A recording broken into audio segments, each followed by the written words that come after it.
All right, guys, welcome back to another video of Shaman J. Wow. So the Pixel 9a is official. It's on Google's website. And I want to know what you think about it. It is pretty much a Pixel 9 in a different body with a much bigger battery.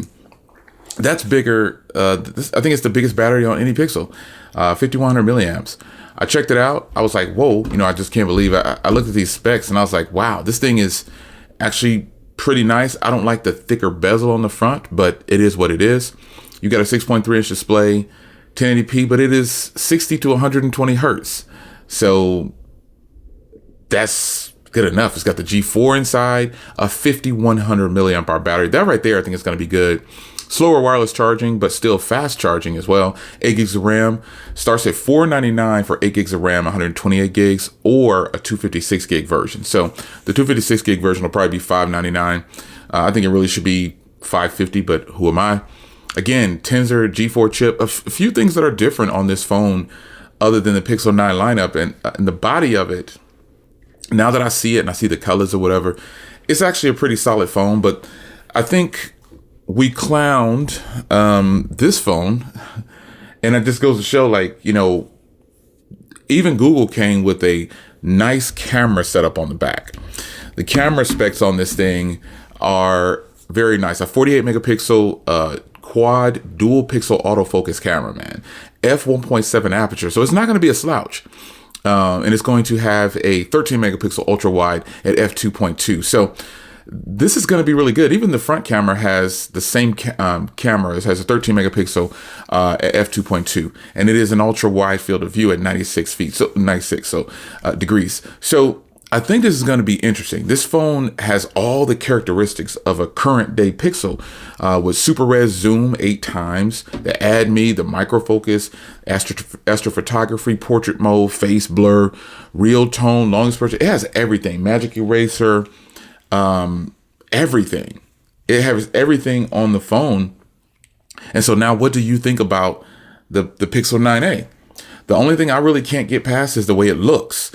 I think they should have kept the same design as the current lineup, because the new phones are going to be dropping soon and we don't know what they're going to look like. So I'm pretty ecstatic and pretty excited to actually probably check this out. This might be, because when you think about the price structure, they definitely undercut Apple. The 16e, it's still, even now, more so. And when you compare the two, the 16e, I spoke of it, it's a great phone. It's a great phone, but it's missing all the core values that make it an Apple iPhone for the current 16 lineup. I stand strong on that, but it's a great phone. I've actually been using it and I actually really like it. So if you compare that to the Pixel 9a, the Pixel 9a is clearly the better choice. And the Pixel 9a has a SIM card tray. Bars, I didn't see how I go. But, this phone can be great. But it's still, even if they lower the price on the iPhone 16e, it's still the opposite of what Google did with their entry-level phone, so to speak. They left all the core things there, gave it a bigger battery. It has 2 cameras on the rear. It does 4K. It does everything that the current Pixels do. So the question I have is, which one would you choose? You guys often ask me, which one do you choose? Which one do you choose? On its worst day, I would take the Pixel 9a over the iPhone 16e.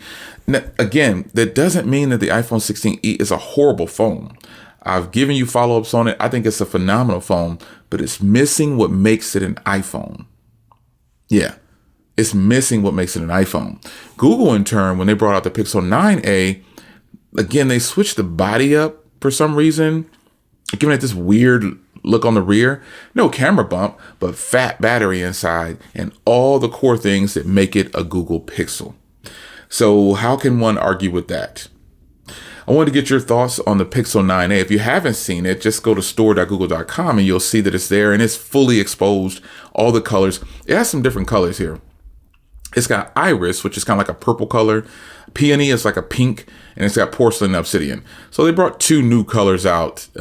Peony, is they're just renaming it, but I think the iris is the ultimately new color. And I think if I were to get this, I would get the iris, because I've done porcelain, I've done obsidian, all the other ones. I won't be doing peony because that's like a pink color or some kind of, yeah, floral color. Not my style. But the iris, I could live with that. So I'm sure there's going to be great deals on this phone, especially with companies like Google Fi. And even Google might have a $99. If you trade in the right phone, you probably can get a great deal. As a matter, I might trade in my 8A. I don't know. I might keep the 8A. The 8, I might need to compare the 8A with the 9A. I'm not sure what I want to do, but the point is, I think the 9A might be somewhat of a hit, maybe, because they're definitely showing Apple in this segment of what's called a budget phone. And to be fair, I think $499 is still a little steep. It would have been nice at $399 because, see, Motorola is the one that's kind of just destroying everybody in that $399 and less category. They're putting out phones that are lower in price like that are still pretty decent in quality too, with big batteries and really good cameras. So the software, though, hats off to Google for keeping it all the way it's supposed to be and making it feel like a Pixel at a lower price than the current lineup. So we'll see how this works out. But it's your man, Jay. What do you think about the 16E now that you see the Pixel 9a? I'll see you in the next video. Take care.